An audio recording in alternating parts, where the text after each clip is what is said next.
everybody. Welcome to House of Champions. YouTube friends, dropping your comments and questions in that chat, and make sure you hammer the like and subscribe buttons as we get stuck into the Champions League. We're reviewing today's quarterfinals, second legs. In the House of Champions today, there he is, Nigel Real-Coker, Michael Lahoud. How you boys doing? Nigel, all right? I'm great, mate. I'm great. Do you know, Ian, have you ever told the people listening what the "Let's Be Having You" shout is about? Where it's famous from? Take it away. You take it. You're the one that says it. I don't host. You're the host. You just let the fans know where it comes from. No, because they already know. No, they Michael Lahoud, how you doing, buddy? I'm doing good. Enjoyed the matches. Enjoying whatever's in Nigel's hands, or whatever he's having off camera. Can't wait for the show. Michael, there's nothing in front of me. Why are you calling me show out? it, Nigel. No. Anyway, for the fans listening, Ian's "Let's Be Having You" is Delia Smith, famous from her shout at halftime for Norwich FC when they were in the Premier League. There you go. Yep. Thank you very much, Nigel. And I'm glad you mentioned Norwich City as well. Can you tell her what her affiliation to Norwich City was? Can you tell everyone? She was the owner of Norwich City FC. Delia Smith, famous chef. Can you tell everybody who Norwich City are, please? Can we talk about fucking Napoli or what? Oh man. Yeah. All right. Welcome to the After Hours edition of House of Champions with Nigel Real-Coker and Michael Lahoud. We'll have James Bench joining us live from Stamford Bridge a little bit later on in the show. Let's get into it, boys. Of course, it is the Champions League quarterfinals, second legs. Napoli against Milan is where we're going to begin before we do turn our attention to the game at Stamford Bridge between Chelsea and Real Madrid. Michael Lahoud, I'm coming to you first on this one because obviously we were all pretty high with Osimhen being back in the lineup. He did get on the score sheet. He had a couple of chances, maybe a bit frustration in his game. But this, in my personal opinion, was down to Milan. What Milan did, their game plan going in there. Missing a penalty kick obviously wasn't in the game plan, but they managed to get the job done. End of story. That's all that matters. They were playing with a swagger that comes from having gotten a massive result in Serie A. I know the Champions League and Serie A usually don't mix or overlap, but when you're playing the same team that you dominated at their stadium, albeit it wasn't the same sort of stakes on the line, but it is the same Rafael Leao that dominated the game, scored goals, assisted in that 4-0 drubbing, picked up where he left off. It was the same Leao that was at the heart of things in the first leg. Brahim Diaz gets the assist. In this game, Rafa Leao, he picks it up, and Ndombele is the one that has the heavy touch. You have to go, what he did, you have to go 3/4 of the length of the field to beat 3 players. It was like watching a video game system, or almost, I think Luis Miguel Echegaray, former member of House of Champions, said it best. It was like watching Super Mario when he eats the star and is on a freaking boost heading towards the goal. This kid, Ian, you said he was class. He is world class. Yeah, that last little boost there to get past the last defender and get that last contact on the ball before he slipped it across to Giroud was sensational. I mean, the turn of pace, outstanding. Nigel, you had mentioned yesterday about, obviously, Italy and Serie A. I think it was James who mentioned it. Sorry, not you. I think it was James. He had mentioned about Serie A not having, that star that could maybe challenge for a Ballon d'Or or something like that. But Rafa Leao, with his performances recently, maybe not at that standard just yet, but certainly on his way to being one of the world's best if he's not already there. Well, we all know, Ian, as much as I love James, we take James at 70% only because I have been a big fan of Rafael Leao. I've said it here plenty of times. I said potentially he has the ability to be one of the best players in the world. What Rafael Leao doesn't do to get to that stage is do it consistent enough every single game, every minute. Because what you saw there of how he created AC Milan's goal is something he's capable of doing every time he gets the ball if he chooses to. That's the difference, because he has the ability. There's no doubt in his ability. It's if he has the mentality to say, I'm going to do it every time to embarrass you. And just to give an example, I know we're going to move on to it later. This is the 2 examples of 2 of the best young players in world football right now. Rafael Leao and Vinicius Jr. When you look at Vinicius Jr. and the arrogance that he shows, every time he gets the ball, he wants to embarrass his opponents and show to the world why he's one of the best players. Rafael Leao has the ability to do that every time, but he just doesn't do it. Do you think it's a confidence thing, Nigel, or do you think it's just a mentality, like you said? It's not a confidence thing. It's a character personality thing. That's the thing. So a manager, a player like that has to be around the right manager. But for me, just to go back to what you said, Ian, I look at this game like this. I had a comment from Ali A. Nigel in the mud for hyping Napoli. I'm coming against you, Ali, because I'm not in the mud. Let's be real. AC Milan did not brush past Napoli like it was that. This tie was still always active. The difference was Napoli were not scoring as freely as they were early on in the season. And this is one thing I always say, Ali A. This is my thing about this. This is what happens when you have a team coached so well into a system. When teams work you out, when good teams, good clubs with top players work you out and work your system, they will make your system become irrelevant. And that's why I'm always a big fan about, yes, you have a certain style of play, but you still got to give players that freedom and belief to work within that style to be individuals and create things and make things happen. All that happened to Napoli for me is AC Milan, like you said, Ian, have their numbers, worked out their system and style and how to completely nullify their threats. Aaron Dam is having absolutely none of it, Nigel. He says, yeah, yak, yeah. Appreciate you, Aaron Dam, for jumping in the comments. Get to more of them a little bit later on. Here's a reminder to everybody of the result tonight. Obviously, Napoli trying to get that job done and make a comeback, but AC Milan getting the early goal after missing a penalty kick. 23 minutes into the game, Olivier Giroud missing that penalty kick. It was a save by Alex Murray. He's the first goalkeeper to save a UEFA Champions League penalty kick against AC Milan since Jerzy Dudek did it against Andrei Shevchenko in 2005 final shootout. It's a long time. And how about this one? Olivier Giroud, that was only his second ever penalty kick miss. He has taken 28 penalty kicks. The last one he missed was back in 2012 against a former teammate of mine from Tranmere Rovers. Maybe you guys don't know him as well, Joe Murphy. He was Coventry City's goalkeeper at the time, Irish international. Olivier Giroud did get his goal 43 minutes into the game after that wonderful assist from Rafa Leao. And then into the second half we went when a missed penalty kick by Kvaratskhelia, saved by Magnan. Quality save by Magnan, but it's still a missed penalty kick in the 82nd minute would have made it a thrilling finish. They did get their goal in the 90-plus minute from Victor Osimhen, his 26th goal across all competitions. Lovely cross from Raspadori. However, it was all about Osimhen and the power of that header. Goalkeeper Magnan could not keep this one out there. But at the end of the day, the stats will always say that AC Milan went through, and that's all that matters. Let me get to some of the comments here because there's a lot of disappointed people out there. Bello jumping in and saying, I'm disappointed in Napoli today. I thought they were going to wipe Milan and proceed into the semi-final. Well, it's good to have a Milan derby in the semi-final. Be very careful what you wish for. Still got one game to go on that one. We have also Victory George jumping in and saying, why did Kvara take that penalty kick there? He was terrible tonight. Mike, do you mind if I ask you this one as well? Kvara against Milan has struggled. You mentioned it on the show yesterday. It just looks like Milan have his number. Calabria today was outstanding once again. But Kvara not at his best. Normally that one where he gets past Calabria for the first time in the second half, I think it was like 30 seconds into the second half, he put it in the back of the net. Not his opponent. Not his day today. No, and I've seen a key to success in a formula that teams have used that have gotten the better of Napoli the few times they have this season. It's being physical with Kvaratskhelia. He does not like contact. He's wily. He can scrape going to his right-hand side like he does a lot of times. But what Milan did and Calabria did so well, they forced him down his left. He's very right-footed. He's a player that was almost trying to force the issue and saying, I want that penalty kick. I want to right the wrongs of not getting that goal.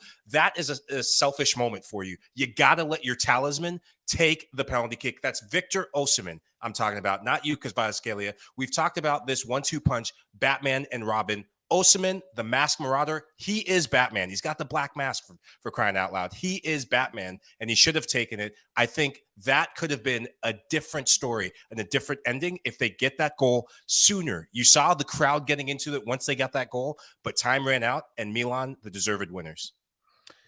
Yeah, I agree with you, Mike. But I think when I look at this game overall, Napoli started fantastically well. Again, we talked about when you're so reliant on your system, teams work away to nullify that threat. And give credit to AC Milan. They were sensational. Like Ian said, heavily right-footed. He comes inside. They know what they're going to do. They double him up. Even in Osimhen, if you look at the times when Kvaratskhelia was out wide, Osimhen was doubled up with two AC Milan defenders right tight on him. And the times when Napoli got forward, Napoli remind me a little bit of an Arsenal back in the day in the Premier League under Arsene Wenger. They'll get to the byline and they try and cut that ball back to an unrunning midfielder.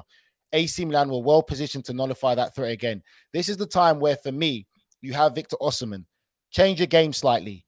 Put crosses into the box. Let Kvaratskhelia be putting crosses into the box to stretch out that AC Milan defense to open up the gaps or the space. But when you stay so dominant on your system and your style, good teams will make it very hard for you. And that's what AC Milan did. And again, let's be real. As much as we talk about Kvaratskhelia and Osimhen, Rafael Leao is still one of the top players in European football. There's a reason why he could be one of the highest paid players in Serie A. And there's a reason why other clubs are monitoring his situation. So they do have their match win in the end.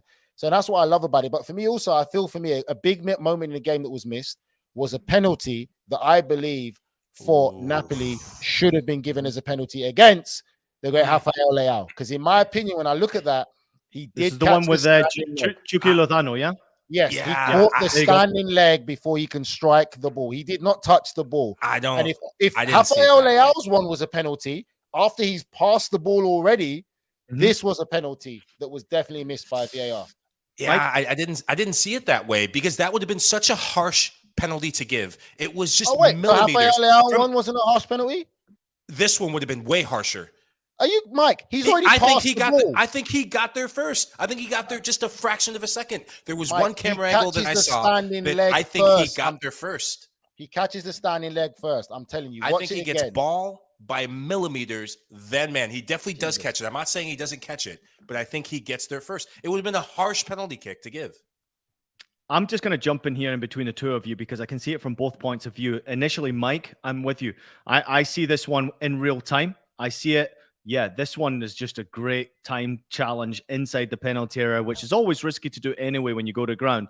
But then when you watch it closely, the standing leg actually moves because of the contact from Leao. As soon as he makes contact on that standing leg and it moves the foot, it knocks the player off balance. Therefore, in my opinion, that would have been a foul, should have been a foul, should have been a penalty kick. So I can see you.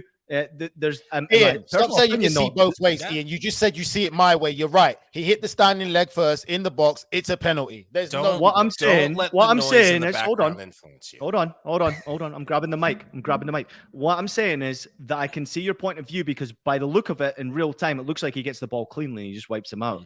But he actually doesn't. He hits the leg first. So therefore, I think it's a penalty kick. And I don't think a lot of people are speaking enough about that being a penalty kick. So I agree with Nigel here. I apologize, Mike, but I can see, obviously there was penalties galore in this game. It was ridiculous. Yeah. And if any of them had a chance to actually score a penalty kick, we could have had an interesting end in this game as well. Go ahead, Nigel. No, I was just going to say, you're right, though. In real time, it doesn't look like it, but the whole point of VAR is because of that. And when you look at the VAR again, and I don't understand how they did the penalty check and don't clearly see that he hits the standing leg first before any kind of contact is made to the ball. And for me personally, I feel Rafael Leao's penalty, AC Milan's penalty in the first half was very harsh as well. Rafael Leao's already played the ball. I'll understand if he hasn't played the ball first, but if he's already played the ball and made his pass, it can't be a penalty. It makes no sense to me because that wasn't a through ball pass, or it just doesn't make no sense to me. So I get confused, just like our fans who comment in there. As much as we're supposed to be experts, I still get confused in this whole VAR shenanigans, which is why I drink tequila. I thought you were going to say Michael Hood. I thought you were going to say the fan over there in Austin, Texas.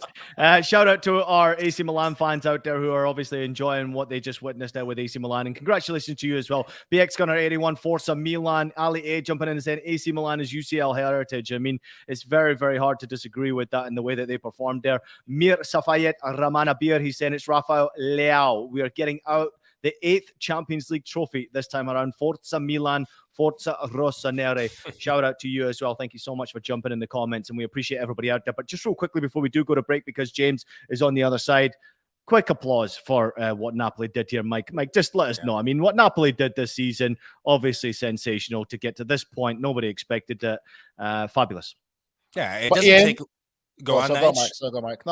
I know. Okay, good. It doesn't take away from the dream season that they've had. I said it yesterday in the previews. The question was, I think, from Deontay asking, would this be a failure if they did not win this tie or get through? I do not see this campaign as a failure. Nobody expected them to get to this point. Nobody certainly expected them to do what they're doing in Serie A. It is disappointing given the timing of the injuries to the likes of Victor Osimhen, the suspension of Kim Min-jae. That's a player that maybe if Leao makes that run, we've seen Kim Min-jae with his pace just nullify runs like that. But should have, could have, would have been, what might have been, it isn't. It's AC Milan who goes through, deserved winners over 2 legs. And congratulations to Napoli in a few weeks' time for being Serie A champs. That is still a special season.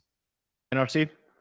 I just want to say, listen, I think it's great, like what Michael said there, just going to add to it that as much as Napoli are out, they were not brushed aside easily by AC Milan, because let's give credit, because this was a good footballing game, and it was just for Napoli, the ball just didn't end up in the back of the net, and AC Milan were the better side tactically, but we can't act like AC Milan completely brushed Napoli aside, and it's a great season so far for them. Mir Safayette jumping back in once again. He's saying proper respect to Napoli. They showed their class today against us. Just not their best performance in the final third. That is for sure.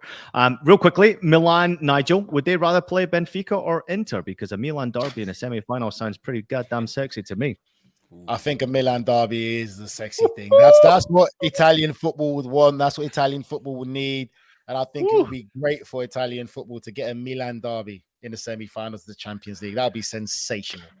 I'm thinking of my good friend who's been on House of Champions before, Matteo Benetti, right now, just watching that Inter Milan game tomorrow, just thinking how great it would be to have a Milan derby in a semi-final with a chance of making it to a Champions League final. Absolutely fantastic stuff. All right, quick break from the boys. Great stuff as always as we broke down that first game between Napoli and AC Milan. Congratulations to Milan. They now move on. On the other side, we've got James Benge live from Stamford Bridge as we break down Chelsea and Real Madrid. Italy's best clubs and brightest stars bring show-stopping skills and unbelievable thrills in the fight to the finish for the Scudetto. Stream every Serie A match live on Paramount Plus. If you're a US-based fan of the beautiful game, Paramount Plus is an absolute must-have subscription from the NWSL to the Champions League to Serie A and so much more in between. Not sure if it's for you? Then you can try 1 month for free by using the code NWSL2023. Welcome back in, everybody, to House of Champions. Enjoy. Nigel Reo-Coker and Michael Hood with you. And we welcome in, there he is, live from Stamford Bridge, our man, James Benge. Yes, that's right, the man who predicted that Chelsea would knock Real Madrid out of this competition. As he sits at Stamford Bridge right now, how are you feeling, James Benge? We all know it could have gone very differently. Maybe. If that Marc Cucurella shot had gone in, if that N'Golo Kante shot had gone in, I would be a genius.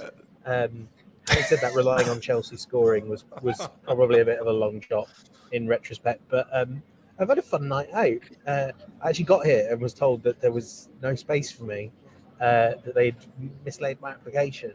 And I'll be honest, I wasn't really feeling it that much. I was sort of saying to them like, "Oh look, don't worry, don't go to any hassle for me."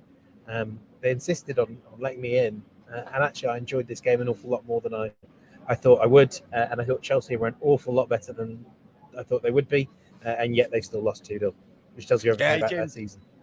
Benji. James, real quickly, before I let the lads jump in there, because I know they're very, very excited to get questions to you. I've got to ask you about Todd Boehly. We know what happened the last game there when he went in the dressing room. In that first 45 minutes, I thought, my, oh my, fire Frank Lampard and put Todd Boehly in charge with the way that they played in that first half. Any chance, this is from producer Des, by the way, any chance Todd Boehly's made his way into the locker room once again? So you can see, because the way Stamford Bridge is structured, you kind of can't really do it without coming down from the stand opposite me. We're on the dressing room side here, so you can't do it without being seen. I have to confess, I haven't been watching the pitch the whole time. But the one thing I'd say is, I've been here a fair few times this season, and most times I've seen one of Ekdali or Boehly or someone heading in that direction. I don't know what you guys think. It seems really weird to me. I think there's one thing going in as an owner sort of infrequently, if you want to say well done after a great performance. I don't think that hurts at all, and I'm sure, well, I'm not certain actually that you guys had that very often in your career, but I'm sure you did once or twice. But to go in and lambast them for embarrassing performances is it's a really daft way to run any organisation. I know we wouldn't like it if the big boss men came into our podcast after we'd done a bad one and we're telling them how dreadful we were. Well, that would never happen, of course. No, not at all. James, Frank Lampard, club legend at Chelsea Football Club, you being at the stadium, was there any sort of angst or the crowd kind of turning on him a bit as the game went? Because this was a big opportunity missed for Chelsea across 2 legs. Actually, no, not really. I think it was a much better atmosphere than I thought it would be, and certainly there were moments in that first half, as Ian alluded to, when I think the supporters started to believe, and honestly, I was kind of inching towards being alongside them. You know, what they saw there was what I think they want to see from Chelsea, which is a bit more front-footed football. This wasn't, the stale defensive possession of Potter, of the bad days under Tuchel, but they were going for it. They were swinging for the fences, and in the end, it actually all looked a bit. It kind of fell back on them, and it was a little bit embarrassing that by the final whistle they were getting carved apart by Madrid. But I think in the end, Chelsea fans appreciate that Lampard's team went about this the right way, and it's going to have to get a lot. It can't get bad enough over the next 7 games for them to turn on Lampard, because there's nothing to play for between now and the end of the season. Nothing at all. James, would you question the starting lineup that Frank Lampard put out today, especially this game of this magnitude? Would you reckon that the approach that he did was right? Because for me, honestly, I have no idea how Havertz still starts for Chelsea, because I just don't see what he brings. So that's the only one that after the game I still have questions about. I just really questioned it when I saw the team, and I saw the team coming in on the tube, and I was like, God, do I want to watch this 5-4-1? Let's try and get a 0-0 draw here so I don't lose again. But actually, I thought, Chelsea can't create with all their forwards on the pitch. So I think their best chances of getting goals is winning the ball in the Madrid third, in the opposition third, and kind of cutting out all the hard parts, cutting out all the creativity, and just scrambling something in. But I do completely agree with you, Nigel, that Havertz doesn't work. I don't know what he's supposed to do. He's all right with his back to goal, but so skittish in front of it. Doesn't really look to take shots. He doesn't look interested, James. No, he looks not interested at all. But I don't know who I'd play ahead of him, because Madrid. Honestly, for me, I would have started João Felix ahead of it. I know that obviously he hasn't been the greatest, but he's the most likely that will create an opportunity or a chance for everyone else at Chelsea. So for me, Havertz starting there, I think, and it's a bit harsh because I don't think keeping him beyond the. If you're not keeping him beyond the summer, is there any point in starting Felix? Yeah, I don't even know if you are. But he's still playing for a move somewhere else. So he will perform more so than Havertz, who's there and comfortable and just looks like he's bored of being at Chelsea. I think it's a bit harsh to over-criticize Frank Lampard because, like you said, I think this performance to me shows Chelsea need a striker. Chelsea need a real clinical striker. That's what that performance for me showed. Like we said, Chelsea could have been 2-0 up if they had a real striker up by half-time, and it would be a complete different game. And on the other hand, it shows what Real Madrid are like. When Real Madrid are comfortable, they're not the best because they were there for the taking in that first half. Real Madrid played their best with their backs against the wall. James, before you jump in here, I just want to let you know that only 2 managers have qualified for the Champions League semi-finals in 9+ seasons. Pep Guardiola was one, and Carlo Ancelotti is the other one here. But in person, after watching that first half, the 2 big chances that Chelsea had where you would say you got to take one of them. Realistically, you should take both of them. But Courtois, once again, with the second opportunity from Cucurella. That was an unbelievable save. We got to see the replays. But what was it like in person for you? And that must have deflated a little bit at Stamford Bridge, recognizing that was a big chance gone. I think especially with the timing and especially with the fact this crowd hates Courtois. And you had Rudiger back here, and there was, a warm smattering of applause. I'm sure there would have been the same for Eden Hazard. But because of the way he left, understandably, from a crowd's perspective, there is not any warmth to Courtois, despite a really good year at Chelsea. And I am certain, based on what we know of, how much he takes offence to what people say, what magazines, where they rank him as the best in the world. I know he will have raised his game to frustrate them. That was the other one is the Kante hook shot in the second half that bounces off Militao. I thought it was Rio Coker. Oh. Wait, Ian, don't make me go to HR. Oh, that's brilliant. He just dropped an F-bomb to start. That was the moment that killed it, though, because, it was one of those things where if you're at the wrong angle in the ground, it looks like the ball's going in. I think when those things happen, the crowd starts to think and believe and almost create the reality where they know it's just not going to be their day. Yeah, James, Real Madrid, Manchester City, take two. We saw this last year. It yielded the winner of this going to the final and winning the UEFA Champions League. Have you seen anything, or did you see anything in person that leads you to believe that Real Madrid can get the job done against Manchester City? Should City continue what they're doing and get to the semifinal again? Like, I mean, I've spent every one of Madrid's last 5 European ties on this podcast saying that the English team is going to beat them, and I think eventually I kind of have to sort of, but this City team is the kind of the best one that they've come up against, assuming it is them. What strikes you is just the game intelligence of these players, their ability. And I know this isn't like stunning news to say that Luka Modric picks up really intelligent positions, but even when Chelsea were playing well, you could see Modric was putting himself in these positions where it wasn't, James didn't know what. Chelsea had made things complicated by trying to put Fofana kind of on his own against Vinicius and really use Reece James as a right winger. Modric had, within 5 minutes, he'd worked out where the space was, where the danger was, what he could do. It never came to anything. But when you kind of get to see the game in person, you do get to spot these moments that you're like, this could be a thing. And I think that is where City can really get hurt, is they will complicate things. Madrid are smart enough to see through those complications. I would still pick City though, and I know it's going to backfire on me. James, I was going to ask you a question, but after your last statement there, I'm not going to ask you anything. I'm sure we're going to continue to discuss this game. But I like what you said. I was going to jump quickly because I've said it to Ian, I said it to Michael. When you said about the football intelligence of Real Madrid and you saw it live, you just have to applaud it, because Real Madrid are not a club that's system predominantly based on their style of play. It's about football intelligence and application and will to win. You see that with all the players, how comfortable they are to play out the back, even on their byline, to trust one another, to be able to know that if I pass that ball to him, he's going to keep it and secure it. And it's just simple football. They play like they're playing with their friends in the park. And we have to do nothing but applaud that, because their football intelligence, their choices of passes is sensational. James, are Real Madrid the best team in this Champions League? Yes or no? Don't take the bait, James. Thank but you. There is this like huge chasm between City and them and everyone else. And whoever wins that, that tie will be really close. But the winner of that will be huge favourite for the final. I can't see whoever wins that tie not in the final.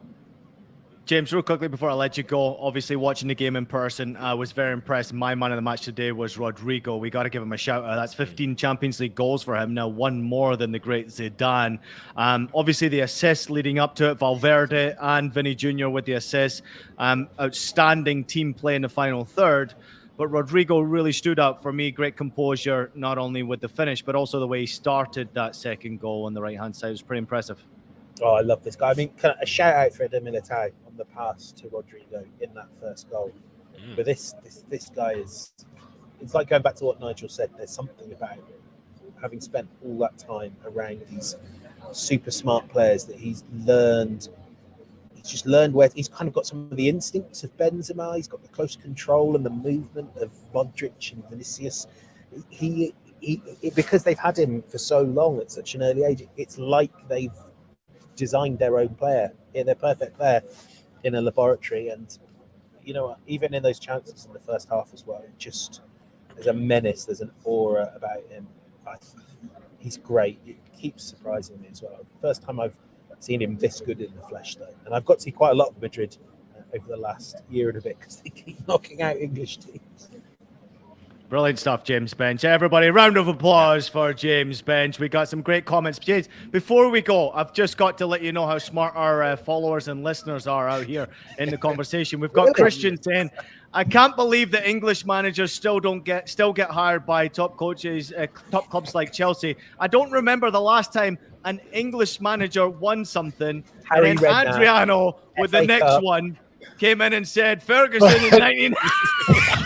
He's Scottish. Mate. He's Scottish.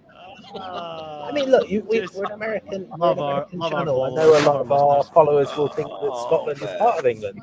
Oh, man. I do. Hey, Newcastle's not even a part of England, James. All right, buddy, we're going to let you go. We appreciate you. Thank you for everything. As always, hope you get home safely tonight. And great stuff. Great work this week as well, James Bench. Go follow him on his social media platforms and on the website as well. Stick around with everybody here because we're going to come back and we're going to discuss what's happening at Barcelona. Not necessarily just at Barcelona, but there's a big mess happening in Spain in general. More on that when we return on House of Champions. Absolutely magisterial here. Artilharia do Campeonato Brasileiro. Colpisce ancora. Golazo. Alrighty. Before we preview what's coming up on Wednesday in the Champions League quarterfinal second legs, let's discuss something that's happening in Spain right now. Now, our producer Des is all over La Liga, Spain. He was filling me in on some information as to what's happening with Barcelona and Laporta, obviously having his say recently, getting a little jab at Javier Tebas and Real Madrid, of course, as a club in general. Real Madrid responding with this this video, which was pretty sensational. Michael, it's a bit comical as to what's happening right now with Barcelona, with Real Madrid, with La Liga, with Tebas in general. I mean, this is a bit of a mess, but this is a serious problem right now for Barca.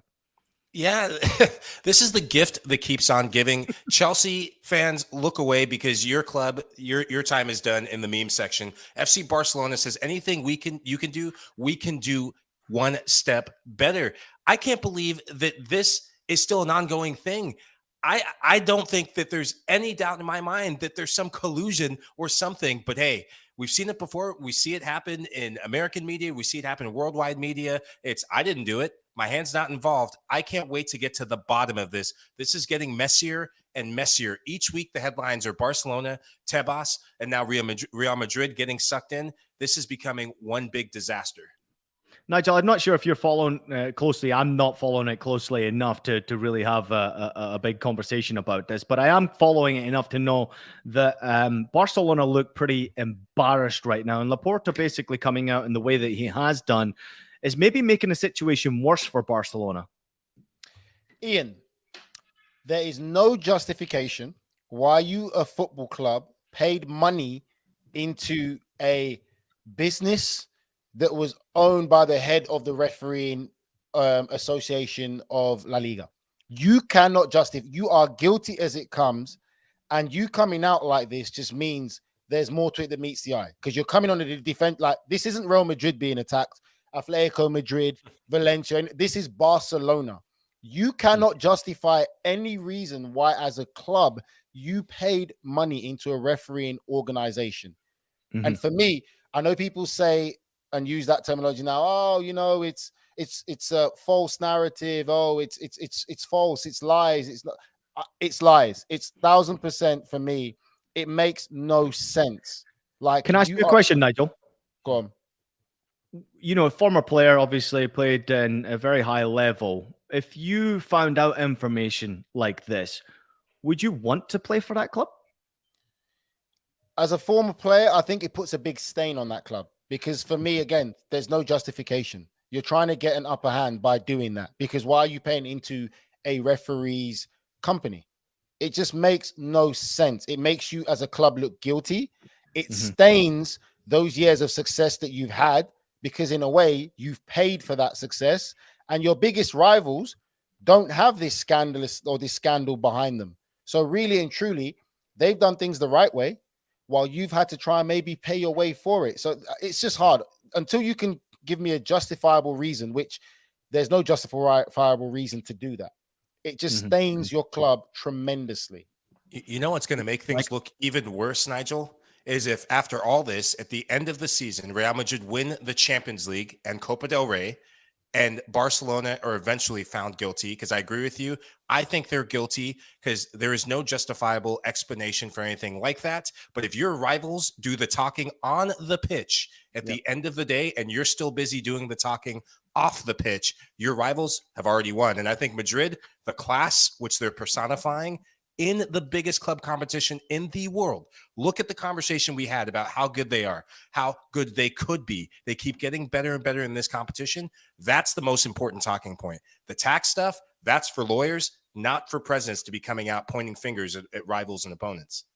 Dimitrov has already won. He says Barcelona is not a team. Barcelona is an idea, but not all ideas are great. Well said, Dimitrov.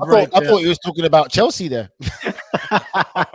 Chelsea can't escape it. They can't escape it. All right, let's turn our attention away from all the nonsense that's happening in La Liga. Let's turn our attention back to what's taking place on Wednesday. It is, of course, the quarterfinal of the Champions League. Second leg, we've got to look forward to Bayern Munich against Manchester City. City with a 3-0 advantage. Inter Milan against Benfica. Benfica obviously got a mountain to climb away from home, down by 2-0. But first and foremost, we'll go to Bayern Munich against Manchester City. Sadio Mane back involved after his recent punishment, recent fallout. Mike, this is an interesting situation for Bayern Munich to be in. They're back at home. They're playing against Manchester City. They certainly don't want to be embarrassed by Manchester City. But my personal opinion is there's every chance of that at home. I 100% agree with that opinion and that take, Ian. I don't feel good. If you're a Bayern fan, there's not much to make you feel good about this. Look at your recent home form, whether it's the Pokal or the Bundesliga. I mean, that is not boding well for you. If you're Bayern, you can't score goals. Yes, you get a goal here, but you're going to have the game of your life. You don't have a striker. And Choupo-Moting, it puts so much respect on what he's done to give them almost a false sense of security, but he's done a lot of his business in the UEFA Champions League. In the group stages, it was Leroy Sané who was flying the ship and leading the charge. Choupo-Moting picked up the slack, but without him, they looked lost. Serge Gnabry, he is not a center forward. Thomas Muller, we've seen it with the German national team. He is not a center forward. Manchester City, the big difference this year, they have a center forward and the best center forward in the world in Erling Haaland. Bayern Munich do not have an answer for him. And if I see Upamecano on the field, I'm turning the game off because it's game over. Nigel, real quickly on Manchester City, please, because City with Erling Haaland seem to be unstoppable right now. Yeah, City have found their groove. I think for Pep Guardiola as a manager, you'll be so happy right now because they found their real strongest form. And I'm talking, when I say strongest form, I'm talking about performances. From start to finish, they've dominated like what Pep Guardiola started to establish at Manchester City. This is like a real good Manchester City team now. They're not showing tremendous vulnerability. They're showing real composure to be able to dominate a game for large periods of times. And they're also looking like a major threat for scoring goals. Jack Grealish is on form. You've got Erling Haaland. Kevin De Bruyne has got back to his best since his since Pep Guardiola had a little dig at him. So right now, I think Pep Guardiola would be very happy because I feel he feels that he can compete on both domestic and Champions League form. And that 3-0 lead there is a massive cushion because it's a big mountain to climb. And Michael stated all the points of why it will be very hard for Bayern Munich. If Bayern Munich had any common sense, as Ian knows, to cause Manchester City problem, you need pace. Whoever your front three is, whatever it is, they have to have pace and they have to get forward and be willing to go direct at times to get in behind. That's the only times Manchester City have seen some problems where teams have a lot of pace up top and can hit them on the counter attack. So if you start any of those other players with no pace, you got no chance. All right, Mike, Inter Milan against Benfica. Producer Des did the stats research for this one. Inter's last 5 Serie A matches, 112 shots, 1 goal scored from open play here. But just to go back to their game against Benfica away from home, they had 9 shots, 4 of them on target, 2 goals. Inter not great in Serie A. Certainly we can all see that. Yeah. But in Europe, it's kind of saving their butts right now, the way they've been performing. It's been pretty good.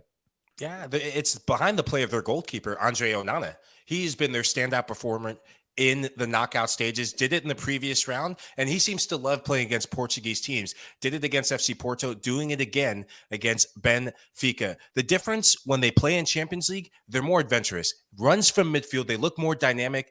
Mkhitaryan playing well on both sides of the ball, but Nicolo Barella, he was their standout performer, unsung hero for a lot of the first half of the season when they started getting more results in the UEFA Champions League. Remember, this is an Inter team, for as up and down as they've been. They knocked out the league leaders in La Liga, Barcelona. Barcelona weren't great in Europe. I'm not giving them any credit for that, but they still had to go to the Camp Nou and get a big result away from home. Their ability to manage the game, manage the course of the 90 minutes is why they are in this driver's seat. And they have a player who can create havoc in Romelu Lukaku coming off the bench. What they haven't been good at in being more prolific in league form, Lukaku has scored the majority of their goals or been at the heart of a lot of what's happening in front of goals for him. They just need Lautaro Martinez and then Dzeko to get up to speed. Hey, before we move on to Benfica and I get your comments, Nigel, on Benfica, I just want to show you this quick video with Brozovic and Onana squaring off in training. And I can almost guarantee, I mean, I've experienced it a few times. I know Mike has as well. Mm-hmm. Nigel, how many times has this happened to you when you're in training and all of a sudden two players go at it? It was a little, they were playing Kreispiel, so like a little circle back and forth. Onana was a little late. Brozovic didn't like it, and they just kind of almost squared up to each other. We don't have the video. Apologies for that, but they squared up. I thought I was going to see the video. Nah. Producer Des apparently not on his game completely today. He was almost there. He's at 99%, but you know. Jesus Christ. What did you think? What do you think? Well, I can't say anything because I didn't see the video, so you have to go to Mike for that. I didn't see it, but I love a little fisticuffs in training. Don't worry about that. No, I saw the video. Look, if this is happening on the field during a match, then you have a problem. But bust-ups at training, there's a competitive spirit, and we've all been, whether it's been done dirty, get nutmegged, or someone's taken the piss during rondo, there's nothing wrong about that. In the video, you don't see the coaching staff look too alarmed. Romelu Lukaku actually is one of the players who jumps in to keep the calm, so good on him for that. But it's two aggressive players, two competitive players, just, hey, getting their emotions and things, getting riled up. It happens in football. Shows you how much work Nigel Real Coker does to put in preparation for this show, because that video was in our rundown that was spent hours on by our producer, Des Norris, and Nigel Real Coker didn't click on the link. I'm sorry, mate. So, I'm sorry, ladies and gentlemen. Yeah, I got 3 kids running around driving me nuts too as well. Yeah, my bad. But I'll bet you saw the video about the masked Premier League player who's dropped a rap video, Nigel. Is it Real Coker? It must be Real Coker. Listen to the voice. It's a deep tone. Nigel, come on, explain this. Who is this? I have no idea, but I know he's from London. I can tell by the flow and the apartments. Yeah, that's a London flow, definitely. You said from London. You said South London, yeah. What's I didn't say South London. I say he's from London somewhere. Okay. My guess, and we did it with the mass player, and unlike the mass player, this guy is not 15,000 stones, because that guy has definitely been eating some paella and drinking sangria. I'm going Jadon Sancho, man. I've seen too much of this hip-hop flow, always posting videos, hip-hop in the background. Jadon Sancho is my guess. I doubt it. No chance. He's too shy, man. No chance. Yeah, I don't think Jadon Sancho is better. Ivan Toney was a great shout by someone in our group. I wouldn't be surprised maybe it was Ivan Toney or kid or someone from Palace. It's got to be someone from Palace. That's a good shout. All right, that was the video from this apparent D-Day or Died or whatever he's calling himself, who is apparently a Premier League player or a mass Premier League player. But before we do go, we do have to just touch upon the fact that Benfica are in that game against Inter Milan, and we do have some Benfica followers with us here. Boris is clearly believing that Benfica will turn us around. And then Air Gaming 15 says, and as Benfiquista fan, I have fool's hope, and Gandalf once said in Lord of the Rings that they can qualify. They need to make their best game of the season so far tomorrow. So your thoughts on that, Nigel and Mike, before we get out of here? Nigel, quick one for me. I think that Benfica still have a chance. I really do believe they have a real big chance. It's only 1-0. This can be their cup final for their season. They're the younger team. All they need to do is learn from the first leg. Again, the experience of Inter Milan showed in the first leg. 2 big match winners is this: Roman Lukaku and Ramos for Benfica. Which one of those two stands up big wins this game? But I think Benfica have a chance. Yeah, I think for Benfica, what they did in the first leg that they need to learn from is they were a bit naive. They threw so many numbers forward because you're at home. They didn't manage the moments enough. And they're a team it's high stakes poker. And you don't blame them because they've scored a lot of goals in this tournament. But I think they're a bit too narrow. So many players, wide players, coming narrow, crowding out the midfield. That suits Inter very well. Inter play a back 5. If they do that, Inter will hit them on the counter. But if Benfica get that early goal, we know what the San Siro can be like when things don't go Inter's way. We've seen the fans turn on them. The pressure will go up, and Benfica will come back. Whoever gets that first goal gets the tie. Yeah, first goal's massive, obviously. If Benfica get an early goal in the first half, it'll make it a fantastic game. I have a feeling that discipline's going to come into play here. If Inter Milan control their discipline, they should, in my personal opinion. And it's not just about picking up yellow cards or red cards. I'm talking about being disciplined defensively. Don't get too carried away with the moment. You've got an opportunity to play a Milan derby in a semi-final of a Champions League. That puts pressure on your shoulders immediately, and you can do some stupid things. As we all know, we've all been in pressure situations, especially out there on the pitch. Nigel certainly lost his head more than all of us, but at the same time, it's very easy to do stuff like that in big games, and I hope that discipline remains in effect and we see a great game tomorrow. Nigel, you're thinking Benfica can come back, don't you? You think they can go through? I really do. I think Benfica can come back. I really do. I hope we get a great game. That's all I hope for. Hey, listen, thanks to you boys. Great work this week. We'll see you again tomorrow. Back Wednesday, 5 p.m. Eastern, or post Champions League games. Please make sure you join myself, Nigel, Mike. You'll be there as well, won't you? Yeah. The mainstays of the show. Forget the Europeans who love a glass of wine at night and decide to skip the show. We appreciate Jonathan Johnson and James Benj as well for joining the show. And also a big shout out to our producer, Des, who dropped the ball on that video just a little bit there, but put it together. A tremendous show for us, as always. We love you, producer Des. Everybody out there, thank you so much for listening to House of Champions. Take a minute to leave us a rating and a review on your favorite podcast platform. Available on Apple Podcasts, Spotify, Stitcher, and anywhere else you listen to your podcast. So make sure that you go and download and listen and leave those comments. We're also available as videos, so subscribe to us on YouTube. The comments make a big difference to all of us. If you're enjoying the show, join in the conversation. But after the show, before the show, or you're just checking out other shows, leave a comment. It makes the world of difference to us as we continue to grow and try to get the best guests as possible. And of course, we can possibly try to keep Nigel Rio-Coker on board because his salary is so large. This guy. Boys, love you always. See you tomorrow, 5 p.m. Eastern, after the Champions League games end. See you then.